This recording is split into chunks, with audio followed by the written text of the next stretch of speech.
दिलों का शूटर है मेरा स्कूटर, दिलों का शूटर। दिलों का नहीं नहीं नहीं शूटर नहीं, है बंद कर मेरा इसको। ये क्या स्कूटर, चल रहा दिलों का शूटर। है? किसने बंद किया? चालू कर वो मार्मिक धुन। आज नहीं नहीं नहीं नहीं नहीं, आज नहीं चलने दूंगा। तेरे को पता है ना, इस गाने को सुने बिना मेरे को प्रेशर नहीं आता, और अभी मैं 3 दिन से नहीं गया हूँ। वापस दे, चालू कर उसको। नहीं, मैं नहीं दूंगा। क्यों? मैं नहीं दे सकता, तू हकता नहीं है, सुनामी लाता है। कितनी बार बोला है, तब नोवेयर पे हींग वाली दाल खा ली थी, अब ऐसा नहीं होगा। ऐसे नहीं मानेगा, लेके रहूंगा तेरे से। नहीं, तुझे खुद की बदबू नहीं आती? वो देख, आज 3 दिन बाद बाथरूम खोला है, एंटिस के सींग जल गए। मैं लास्ट बार बोल रहा हूँ, दे दे, नहीं तो यहीं पे कर दूंगा। अगर तूने यहाँ पे करी तो उसे साफ भी तू ही करेगा। अच्छा अच्छा, जैसे तू तो बड़ा अच्छा हकता है। रुक, मैंटिस से पूछवाता हूँ। रुक रुक। अच्छा मैंटिस, बताना यहाँ कौन सबसे गंदा हकता है? ट्रैक्स। ट्रैक्स देखा? ये देख, शिप का एक एक कोना महक रहा है तेरे करने के बाद से।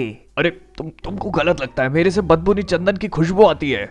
हे गाइस, कॉमिक वर्स के एक और एपिसोड में आप सभी का स्वागत है। तो अनआंसर्ड क्वेश्चंस वाली सीरीज को आपने काफी अच्छा रिस्पांस दिया, और इसी चीज को देखते हुए मैं इसका 3rd एपिसोड भी लेकर आया हूँ, जिसमें मैंने एक बार फिर से ऐसे कुछ क्वेश्चंस को इंक्लूड किया है जो हमें काफी ज्यादा परेशान करते आए हैं, और इनके जवाब हमें कॉन्क्रीटली अभी तक नहीं मिले हैं। तो कॉमिक वर्स से मैं हूँ मोहित, और बिना टाइम वेस्ट किए चलिए अनआंसर्ड क्वेश्चंस के 3rd एपिसोड को शुरू करते हैं।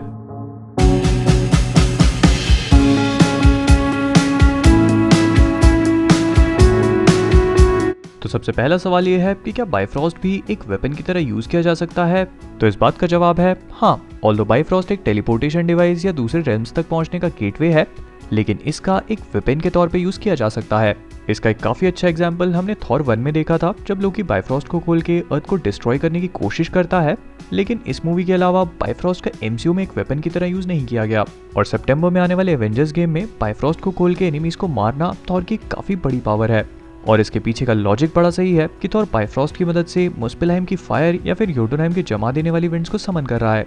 और ये देख के लगता है कि यार बात तो सही है, ऐसे भी तो बाइफ्रॉस्ट का यूज किया जा सकता है। लगता है हेमडाल को बताना पड़ेगा। फिर नेक्स्ट सवाल फॉक्स के एक्समैन यूनिवर्स का है कि आखिरकार प्रोफेसर एक्सेवियर एक्समैन 3 में जीन के हाथों नहीं सॉरी दिमाग से डस्ट होकर मर गए थे, तो उसके बाद वो डेज ऑफ फ्यूचर पास्ट में वापस कैसे आए?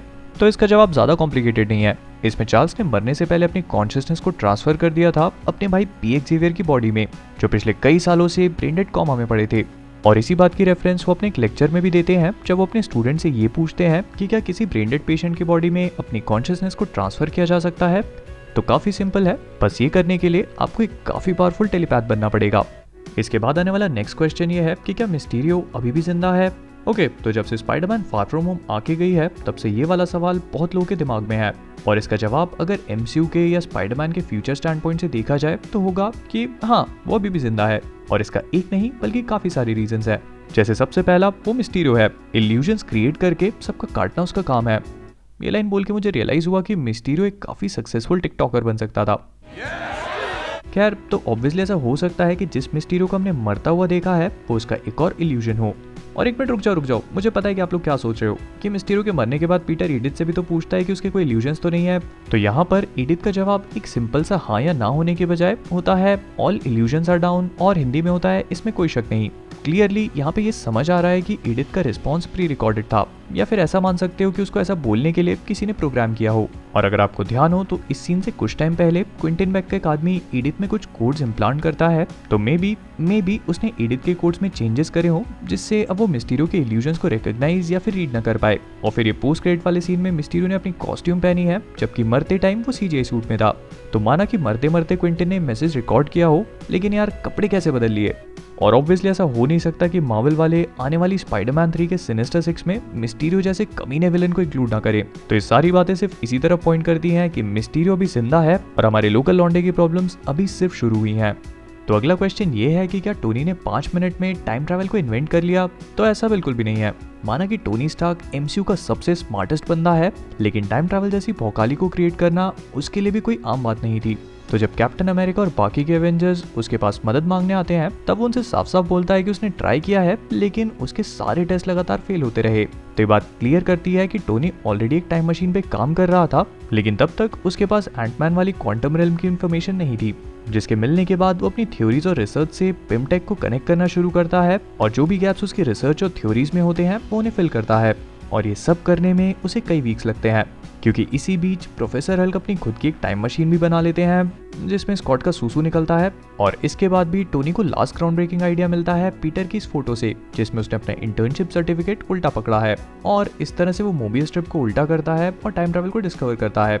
तो ऑल इन ऑल टोनी ने ये काम 5 मिनट में नहीं किया, वो इस पे ऑलरेडी पहले से रिसर्च कर चुका था, जिसके फेल होने के बाद उसमें एंटमैन की टेक्नोलॉजी को कंबाइन किया। और ये मत भूलिए कि उसके पास बड़े बड़े कैलकुलेशंस और सिमुलेशंस को रन करने के लिए एआई भी है।